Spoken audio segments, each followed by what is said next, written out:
This meeting is being Hi, it's recorded. Marco in from Xmas PR, the editor of Punchline Magazine. Welcome to Punchline Talks, the business breakfast briefers, where each week I grab a panel of business experts to go over the local newspapers, find out what's going on in their own individual businesses, and finally what's caught there in this week's Punchline. Well, we're not doing that today. We're actually going to review the news for the year. But what I've asked my fantastic panel to do is have a look back in time and pick out the story that really caught their eye, the story that really resonated with them and why that is. And then finally, we're going to go through their top 3 businesses of the county and the stories from Punchline. So it is related to Punchline, and it's been absolutely fantastic to find out what they think. Now, the big thing for me, I went to look at last year's. Boris Johnson was still Prime Minister. The Queen was still alive and kicking. And I forgot the other thing I was going to say. Oh, yes. We were about to Omicron. We were about to go into lockdown. And of course, there was peace in Ukraine. So let's go over to Neil. Neil, let's start with you, sir. What have you picked out for the story of the year? So for me, it was the Queen's death. I think that was a seminal moment in the country. We'd gone through so much and she'd always been there. And then we went through this period of time where we were kind of reevaluating. Pretty much everybody alive had been there whilst she'd been through that journey. And it was the thing that held the country together. And I think the biggest thing for me was that feeling that this is really a moment of change. You know, this is something in our life had given, you know, all those childhood memories of the Queen's speech. You can't open your presents until the Queen. We'd seen her go through that journey. We'd seen her age, and then when I saw her, bringing in the new Prime Minister, Liz Truss, at the time, and I looked at how frail she was. You know, having met her only a few years ago, for me, it was that realization that we were entering a new dawn, and the apprehension, I think, from business, from politics, from the average person on the street, that actually this was a moment that we could reflect on a wonderful life, but also, what is the world gonna bring to us in the future? Okay, thanks very much. And was there a story that you picked out from Punchline itself for the year? Anything that sort of resonated? Well, it was all around about that. The Queen, about a business story. Well, I think when I was reflecting on that, when I was using your search engine, which, by the way, needs a little bit of work doing, I really suggest that you talk to some of the local businesses. But the thing that struck me was how much she was connected with everything that was going on. So, there was not very much. You walk into the hospital, you see the plaque on the wall, it was opened by the Queen, or you go to somewhere else. And, it kind of, when you look at the number of stories that actually came about as a result of the work that she was doing, I think that's and the county's always done well for representation with the royal family. We're very lucky that that they're on our doorstep. We're very lucky how much work I've opened car parks with Princess Anne. I've been to Buckingham Palace. I've seen the good work. Some of the royals I can't mention anymore, unfortunately, because of some of the other news that was in the papers at the time. But for me, I think it was an integral part of the county. And I think when we had that news, it was how much, the outpouring of support from the people that were feeling that sense of loss. Okay, thanks ever so much for that, Neil. Ian, what was the story? Yeah, I agree with Neil. I was privileged to be invited to the funeral. It was one of the most moving days of my life, bluntly, and I can't believe she's not here still. And I was thinking the other day about the King's message, so I always think, oh, Prince Charles, he's not Prince Charles at all. It's the King. He's giving that message. And she was a constant. And Neil is right. We are known as the Royal County. We've got lots of royals who live here. And I remember I've met her several times, and remember after she came to Gloucester a long time ago to give Maundy money. I then met her about 3 months later, and she said to me, "Mr. Mean, wasn't that a lovely day in Gloucester?" She had a photographic memory, and the big thing for me recently was the Paddington Bear TV thing she did was just incredible. This was the most famous woman in the world, and certainly it was the story of the year. Thank you for that, Ian. Laurie, what's take?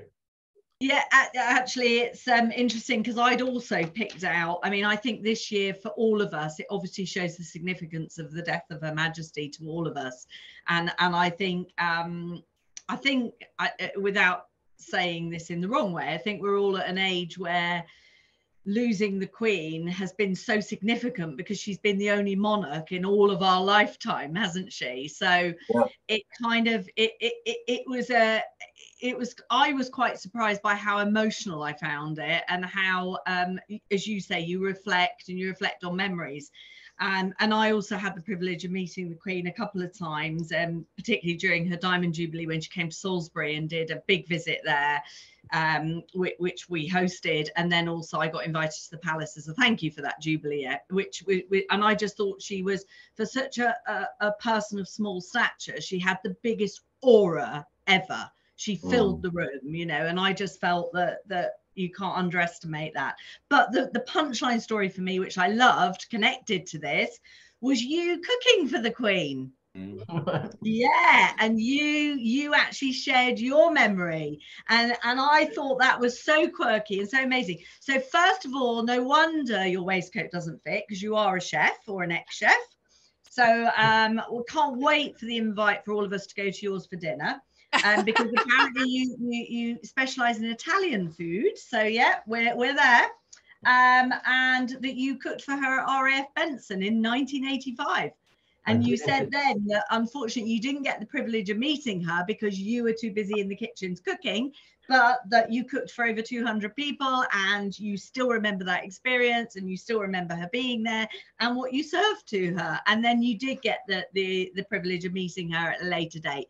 So I just thought that story was brilliant because it was about you rather than punchline, but it was nice to see you write something that was so relevant in your memory to that occasion. That, as I say, I think for all of us, this year has been a massive year of change and transition, and especially for us that are older and have lived and seen her, as you say, Ian, as consistent, and the continuity in our lives. And I think changes were things that all of us, when she did die, we're all thinking, what next?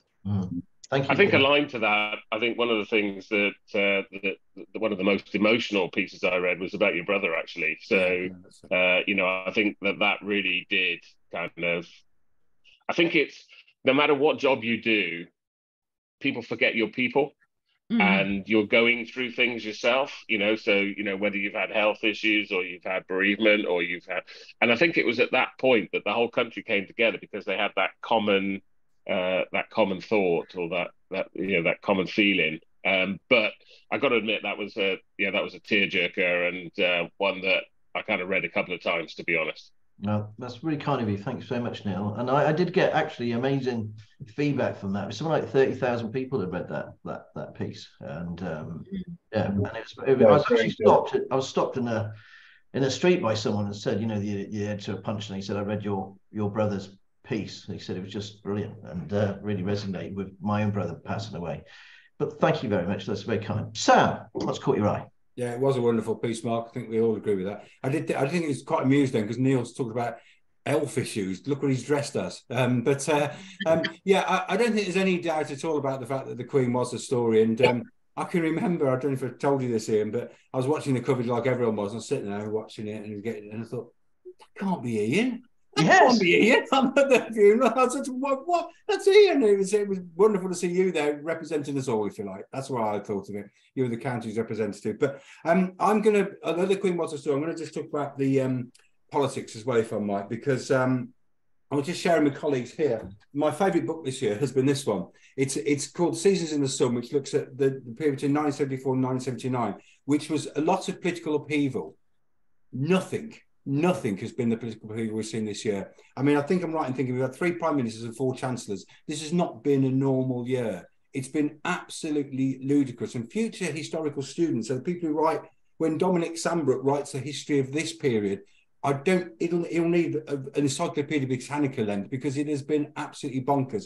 And I actually combine my story of the year with my punchline story of the year, because I think the general body of work you did do in that period was amazing, Mark, because we rely on you for updates, but then for analysis. So every time something like that happened, there would be a punchline briefers, and I was on a couple of them, as Ian was, and I'm sure other people were as well. So we were able to give how businesses were reacting to it. And we were able to say, well, look, this is going to affect confidence. And we've seen it. Ian's mentioned about the Business West survey about the confidence. We have the same in the FSP. It's very low, and people don't realise political upheaval affects business confidence. It makes you think, well, if business rates are going up, or if interest rates are going up, can I really take on that extra member of staff? Can I really invest in that bit of kit?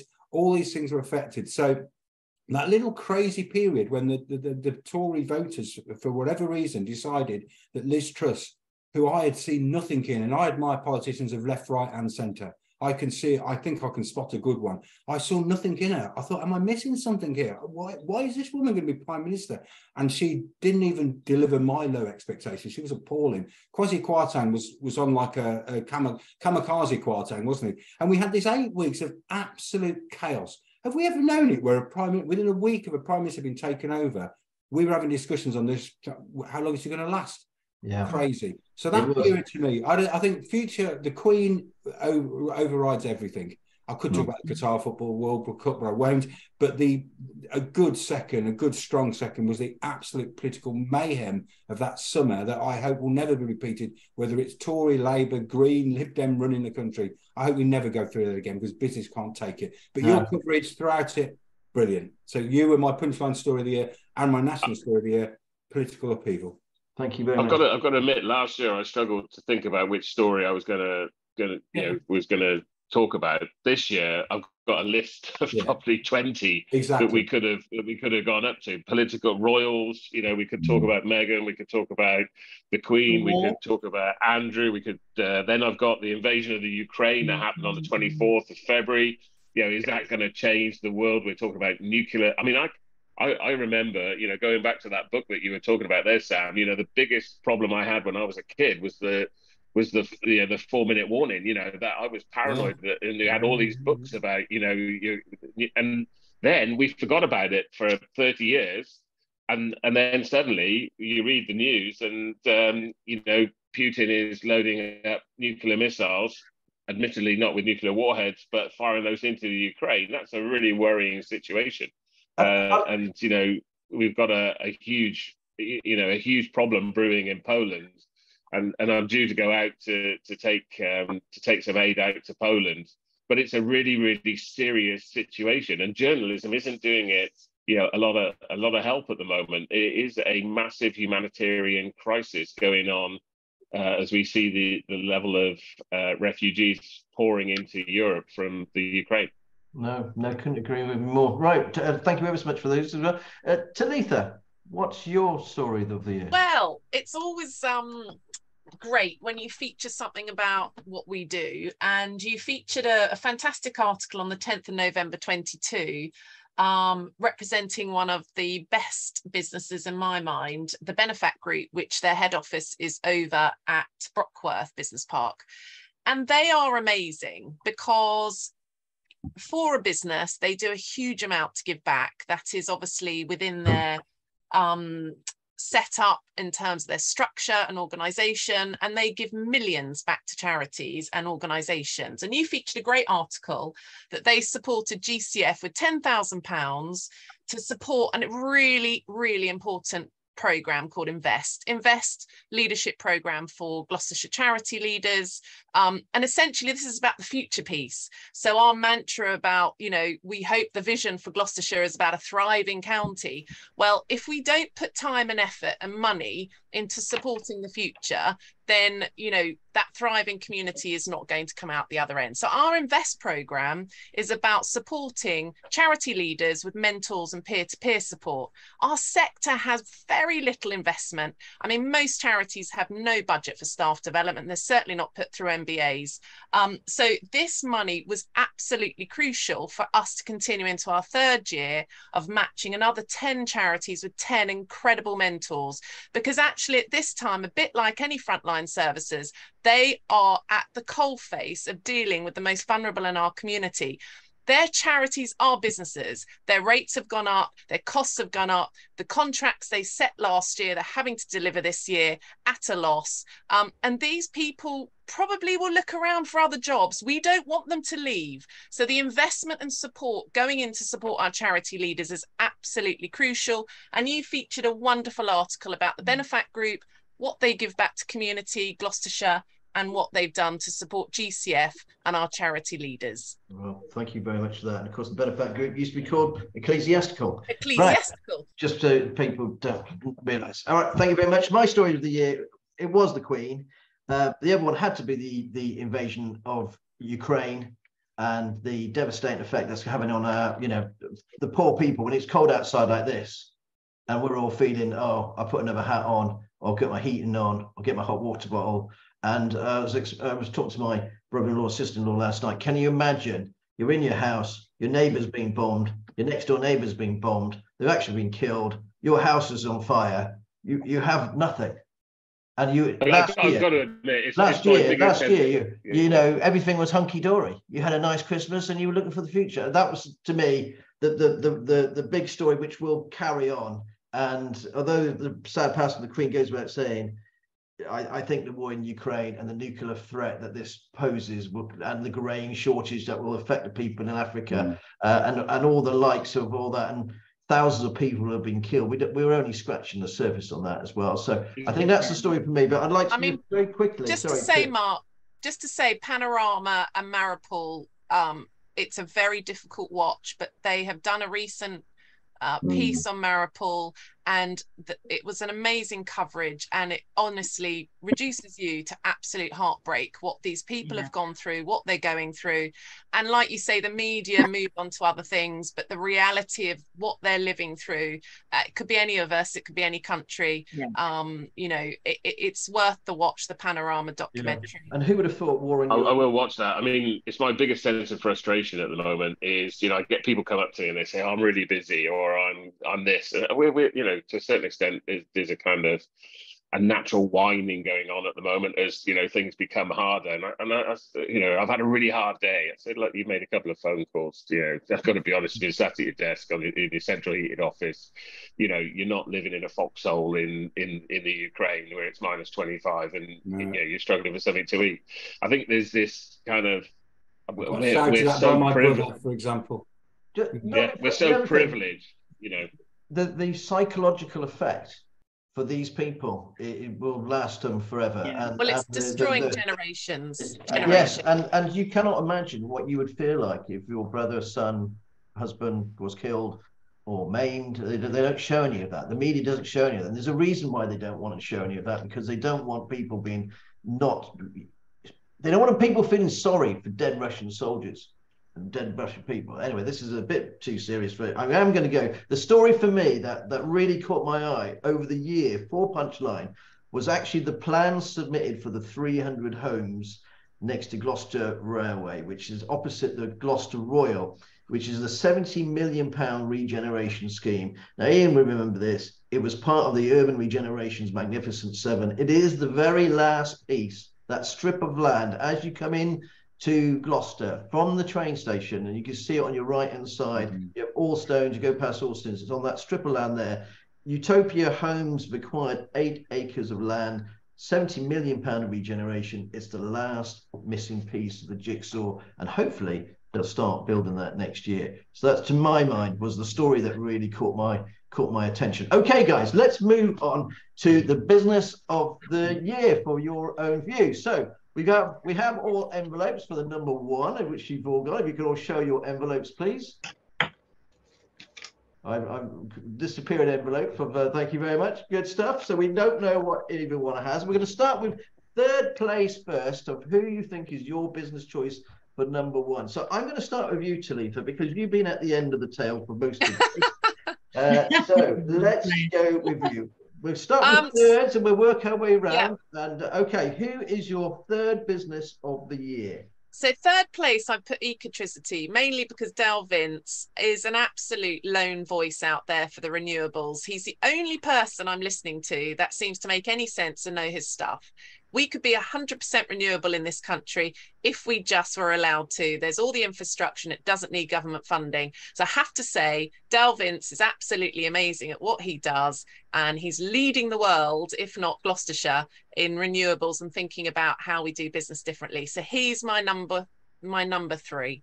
Right. Okay. Let's go to Laurie. Thank you very much. Laurie, who is your number three?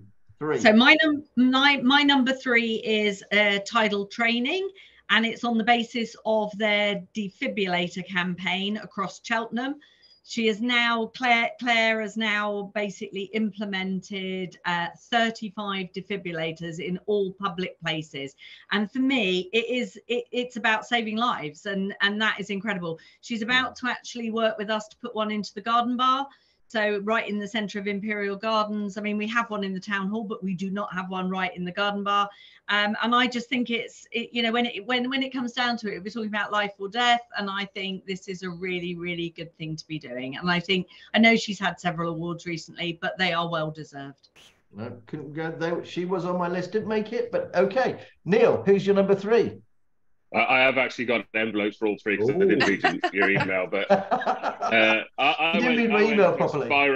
went for Spirax Sarco. I think they're a massive employer. They've a lot of your news is generated by the deals that they've done this year, and I think as a big employer, it's really hard out there at the moment. The world is a really challenging place, but to keep on going, and survival is the name of the game at the moment. But to continue to flourish and generate, more jobs is much needed for the county. So yeah, there is an engineering bias to what I've selected, but a great business. Okay, yeah. Fantastic choice as well. Yeah, with all that investment and stuff in Cheltenham too. Okay, Ian, who is my third choice? Ecotricity. So we've had Ecotricity, Tidal Train, Spirax Sarco. Ian, who's your third? Keyway is a big plant operator owned by Eamon McGurk. Eamon has bankrolled Gloucester City Football Club for the last 20 years. You may remember that iconic picture during the floods of the goalposts there. I was there sort of shortly afterwards. He's ploughed lots of money. He's into the club. He's an understated man. He owns care homes. He does a huge amount for the Gloucester community, and he has a great business. And there's his life story about his parents there. She's funny enough. Okay. All right. Thanks ever so much. Great choice. Eamon McGurk from Keyway. Sam, who have you picked out, please? Right. Well, my three choices are all relatively small businesses, which may not surprise you working for the FSB. But as you can probably tell, unlike Ian with his beard, I'm very clean shaven, so I take my shaving very seriously. And I use a thing called aftershave balm, which I put on straight after shaving because it just makes you feel good. And I used to use a one that's a very major name, Nivea. You can get it everywhere, but the price is really shot up. So I went onto Amazon to buy one. And the reason I'm giving you this preamble is because a lot of people say I don't deal with small businesses because they're too expensive. And I don't use Amazon because I support small businesses. I found this. This is Hawkins and Brimble, which is a company based in Cheltenham. It was one of the cheapest, but it was one of the best reviewed, and it's great. And I did just a little bit of digging. I didn't know much about them, but the bloke who run the guy called Stephen Stott, he was from Cheltenham. The company's headquartered in Cheltenham, and it's great stuff. And it was good value for money, and it's available on Amazon because Amazon, maybe this global giant that doesn't pay enough taxes, but so many small businesses sell most of their products through it. So it's vital for small businesses. So I'm a fan of Amazon for that respect, but I'm also a fan of cheap. And I got cheap, and it's local, and it's Hawkins and Brimble. So there's my number three, and there's why I'm clean shaven. Well, I'm pretty impressed that you use facial cream, actually, mate, to be honest with you. I use blue, is it Bulldog? Anyway, let's not get into Bulldog's very good. I like Bulldog, yes. Right, okay, my third place is actually Incento. Group Holdings, and Cento are the guys that actually run McDonald's. And they started off with one McDonald's store on Westgate Street, and they quickly acquired the others. They actually own the ones on Eastern Avenue, Westgate Street, Bristol Road, St Oswald's, 38 Hardwick, Junction 12. They recently took over the two from Cheltenham Borough in Cheltenham and the one in Stroud. They now have over 1,000 employees, turnover of 20 odd million, and they invested £500,000 in the Eastern Avenue store. And during the lockdown, they had to pivot the business and obviously do takeaway as well. The reason why I like them is they're husband and wife team. And the fact that they also help so many local young people get into work as well, and their sort of ethos of the company and the way that they drive this, and they're very ambitious, and I wouldn't be surprised if they continue to grow. So that's my third place company. I know it's a franchise, it's a little bit different, a little bit off, but I just think the fact that the successful company employing 1,000 people, and funny enough that you mentioned them, Ian, because there they are, they're in the top, they're number 15, Punchline's top 100 companies. In 12th place was the McGurk Group, and funny enough, in 13th place was Spirix Sarco. All three that you just mentioned are all next to each other. Anyway, so they're my top three. Right, guys, let's move into number two. So I'm going to mix it up. I'm going to start with you, Sam. So who is in your second place? Right. Every year the FSB do some awards, which are open for FSB members or non-FSB members, and they cover the whole country. And there's also a Southwest element to that as well. And the second team, the person I give second, is a company I'd not heard of before, but they enter our awards. Are from Quedgeley in Gloucester, and they're called Pad Pilot. Now, Pad Pilot won our Digital Southwest Business of the Year, which, when you think how many digital businesses there are in the Southwest, is impressive. And I know that the entry was enormous.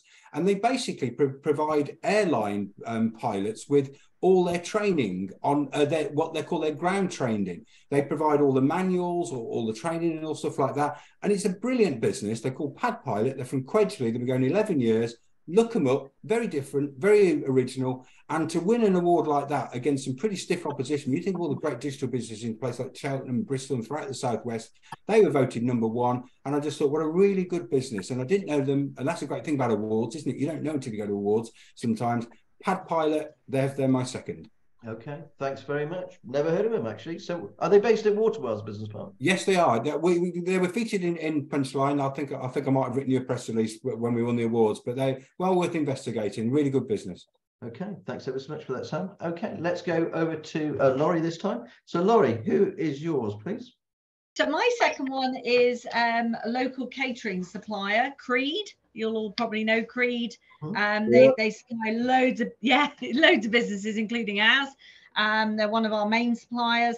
And the reason I picked them was because I think, like all catering and all hospitality, they've had to rethink some of their modeling for their customers. And I was really pleased to read about, you covered it, Mark, all about how they changed their concept and the way they actually provide meals for schools, because 25% of school meals now are free, so children are eligible for that. I'm surprised it's not higher than that, actually. And then the rest are paid for. And what they've done is they've shifted into street food packaging, so that to entice children, because it's all back to that brain for the food, to entice them to eat, but also to make sure that the schools can budget and provide really good food for the free meals. So I just think it's a really nice story. I think they're doing really well in the circumstances, and they're a local company that supply to so many businesses. And I think, you know, we're all keep saying buy local, you know, make sure we use our local producers, and you know, that's why I picked them, because I think they're a good company. Great company. Thank you very much for that. Talitha, you next. Who have you picked out, please? Number 2. I've mentioned the Benefat Group. That's my second choice. I think essentially because they do give so much back to charity. Most available profits go back to charity. They're 485 million turnover, and they employ nearly 1,500 people. What I love about them is they're so ethical in everything they do. The pay rises to staff and the support to staff, what they do in order to generate a really positive culture. And you know, they're just really impressive. They're really impressive to work with. They're really impressive business that resides in Gloucester. They haven't gone and domiciled in Ireland. They pay their taxes in this country. And for a big turnover organisation, I'm very proud to have them in Gloucester. Okay, no, great company. Okay, thanks ever so much for that. Neil, you next. Your second. Yeah, my number 2 here. Envelope. Yeah, got my number 2 envelope here. Hopefully the piece of paper is all still inside. Yes, it is. My number 2 is the great company Renishaw. I've got to be honest. I mean, if Carlsberg did big companies, it would be Renishaw. You know, they're great employer, great to work for.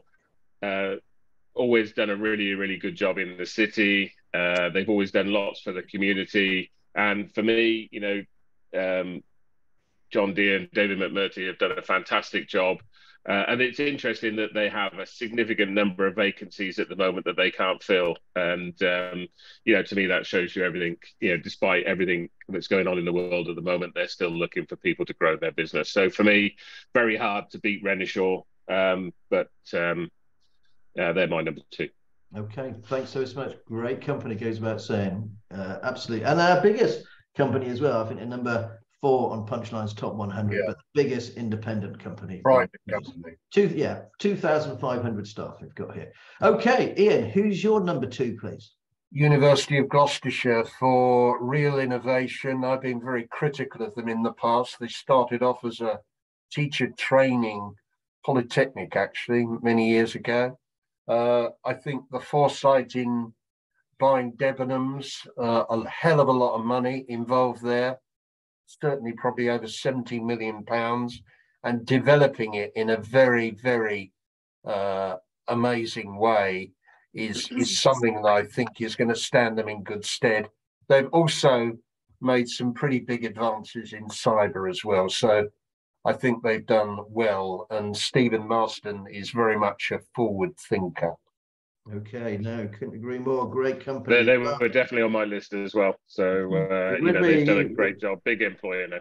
We couldn't squeeze them all in. I know what you mean, but thank you ever so much for that, Ian. Right, my number 2 is actually, I've given it to Dransfield Properties, and that's the Five Valley Shopping Centre. Because if you go down there, the regeneration that those guys and the commitment to Stroud is quite phenomenal. Okay, they had £1 million loan. They're the £3 million grant for G First LEP, but Mark Dransfield put his money where his mouth is. And what was very interesting, when I went back to look at the stories from this year, the story that appeared on the 17th of January 2022 was that the company that was building it, PDR Construction, who had building the Stroud Medical Centre next to Five Valleys, actually went belly up, went bust. And a couple of weeks ago, they opened it, and they got a replacement company, which I never thought they would be able to do. Bearing in mind, we were just after the lockdown. And if you go down there in the food court and the offering down there and the regeneration of Stroud itself, I think has been a fundamental shift, not just for a business, but the whole community, because it was a bag of poo beforehand. Really was. Let's be honest, Merry Walks, nobody went there, and I've got to give it to those guys. That's my own personal choice. So Dransfield Properties, Five Valley Shopping Centre. That's my number 2. Okay, thanks very much for that. Okay, guys, let's get into the number 1 slot. Who have we picked out for the business of the year? So who should I start with? Well, let's have a look. Let's start with you, Laurie. Okay. Thank you. So my envelope, let me open it up. And this company has already been mentioned, actually, but I put them at number 1, but for a slightly different reason. So my number 1 is, can you see that? Spirax Sarco. Right. And the reason I picked them is, as Neil said, they're huge, they're expanding, they're a massive employer, and they're doing really well at keeping people in employment. But actually, I picked them because of their social responsibility, because they are absolutely, I think, trailblazers in that. I don't know if you all know this, but they have 1,200 staff based in and around the area. Every single one of those staff is allocated 3 days to volunteer, to actually go and support charities or local community initiatives or events. and they're currently working with us in looking at how they can support the trust in delivering our huge large scale community events that are free for everyone, because we do not have enough resource, and the more I can get people to volunteer and help deliver those events, the better I can make the event, because I'm then not spending on bringing in agency staff or casual staff to support the safety of everyone. So I think for me, I just think their whole social responsibility, the way they approach the community, the way they integrate into the community, I think is trailblazing. Okay, Spirix Circle is Laurie #1 business of the year. Right, Neil, I'm going to go to you next. Who is your business of the year? Right, so I took your rules, I screwed them up, and I threw them away, because I've got to admit, I wasn't going to choose just one. So I've actually, big reveal here, I've gone for all the Gloucestershire small businesses, especially those in the Forest of Dean. We talk about the big businesses, they are big employers. This, close on 40,000 businesses that we can't mention today. I know Sam will love this, but actually, do you know what? It's been someone asked me the other day, what's it like to run a small business? I said, it's like being in a rowing boat with no oars at a force 10 gale.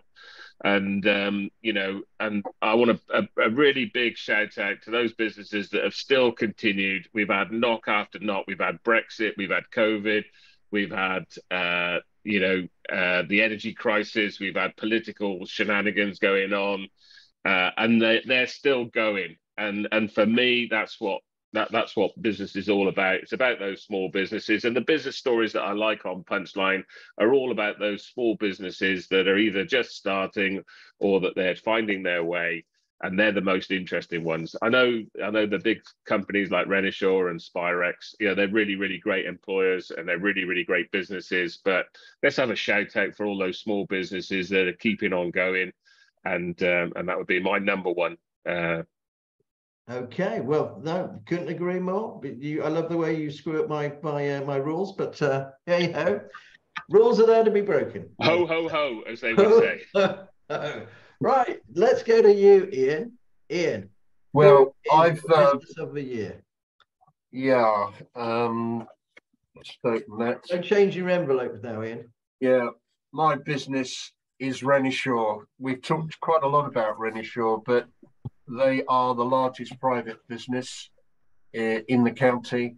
I've dealt with them over the years, particularly on young people. They are trailblazing. I think they've currently got about 84 apprentices. They've just opened, as you probably reported, a new technology centre in Bangalore, in India. But the big thing about Renishaw, in terms when this government talks about growth, their growth is based on export. Something like 95% of everything they produce is for export. And this government needs to grip that a bit more. And we've got to do, all our firms in Gloucestershire have got to try and look at exporting. It's run by a guy called Will Lee now, who's taken over the reins from Sir David McMurtry. He still goes into the office 3 or 4 days a week in his 80s. The culture is amazing. The staff are amazing. And it's one of our absolute big operating companies that gives so much opportunity to young people. No, fantastic business. Couldn't agree more, Ian. Thank you. Right, Talitha, I'm going to go with you now. What is the business of the year so far? You've had the Benefit Group, you've had Eco Trustee. Who is your #1? Robert Hitchens. Oh, wow, okay. Why Robert Hitchens? It may surprise you, but I think SMEs are the lifeblood of this country. They have around a 40 million turnover. They have about 25 to 30 staff, but the value they bring to all the other businesses in their sector is huge. They don't eat everything up and try and do it all themselves. They've specialised, they bring on lots and lots of other Gloucestershire businesses, and they generate a massive income for lots of very good businesses in our county. But their CSR is very quiet. They don't shout, they're very humble. They work with us. We deliver their CSR and work with them closely. They don't need to have lots of PR and they don't need to shout about it, but they deliver a huge amount of support and funding into our charity sector. I think they've supported about 15 charities this year with substantial amounts of funding. And one of them sits very closely on our panels and watches what we do and is very involved in the work that goes on in the sector. And they've been doing this for years and years, ever since the 90s. So I love businesses in construction that do an amazing job. They've just done the Dobbies development, which has brought fantastic business opportunities to Tewkesbury, an area that's often overlooked, and not a lot on offer in that area. And it's a hugely successful, eco-friendly, modern development where they've given a lot of work to a lot of local businesses. So I think they're utterly brilliant. They're very humble. They don't shout about what they do. They do a brilliant job. And I think that's the lifeblood of this county. All right, fantastic. Thank you very much for that. Okay, drum roll for Mr. Sam Holliday then. Okay, Sam, who is your number one? That's been amazing. I think everybody's really put forward a really good case. Neil, I was thinking when he said that, Neil, if we persuade Mark, he's got to give an award to everyone. How many businesses is going to bankrupt him to every Gloucester small business? But a great idea. Well, firstly, I knew that Mark was never going to give an award. Oh, well, that's true. Fair enough. Right. Well, I've got mine. You know, give these good reminder. Actually, this. I needed an envelope, so I found one of those charity envelopes that comes through in your newspapers, and it just made me read it as I was thinking about how there's no this is crisis about homelessness at Christmas. So there you go. Just made me think about it. But my choice, well, I like small businesses, I like family businesses, I like long established businesses, and I like businesses that are innovative. So mine, based on all of that, is a company called Nick's Timber. Mm-hmm. Now, I met Phil McCormack when we did some judging some awards. And I think sometimes someone who leads a company embodies it. So when I think of Sarah, I think of Neil, and I think the two things are entwined, and I think that's got to be a good company because this is a good guy. And I felt the same about Phil McCormack when I met him. And I did a bit of investigation about them. They've been around since 1856.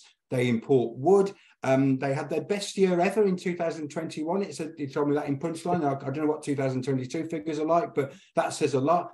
And they've been together. They've been here since 1856, and he is such an interesting guy. And he's you know, it's a bit of a dry subject, wood importing, isn't it? But he makes it come alive. And I know as well that they look after their staff well. They promote their staff well. There's people there that work for them for decades. And I just like the feel and the ethos of the company, and I liked him. And I watched it originally. I watched it again in preparation for this. The one-to-one conversation you had with him, Mark, and on that, and that I was fascinated by his story and how much he's passionate about the city. And he's got a great business, an iconic business in Gloucester. Doesn't employ a lot of people, but makes good money, and he's really firmly established. So a small business, a long-established business, a business that's innovative, that's forward-looking. Nick's Timber. Okay, congratulations to Nick's Timber, and they are my neighbour actually, just down the road. And I often see Phil McCormack shopping in Lidl. I just thought I'd throw that in there. Right, okay, my number one. Thank you ever so much. So far, let's just recap on the number one, shall we? So Laurie, she's at Spirex Sarco. Neil, all the small businesses in the county, especially the Forest of Dean. We've got Ian with Rennie Shaw. We've got Talifa with Robert Hitchens. We've got Sam with Nick's Timber. And my number one for the year, and it was very difficult. It was a very difficult choice for me as well. And it had to be. And the reason for this one is I got a little bit more of a sneak preview about their business because they do feature in the next issue of the magazine. And but the business for me for the year is actually Creed. And the reason for Creed is the way that they bounced back from the pandemic. This is a company that lost 70% of their business in one go. They had no business in the hospitality trade. They had unsold perishable goods. They had leased vehicles parked up. They had building costs still there. They had customers unable to pay. They had 370 staff they had to pay. They had to make a big load of people redundant, which I know they found extremely difficult. And they've managed to pivot the business. They managed to get click and collect. I actually bought some stuff from them as well. I had the largest onion ever delivered, by the way, from Creed. One onion, massive. Absolutely fantastic. To my mind, a fantastic business.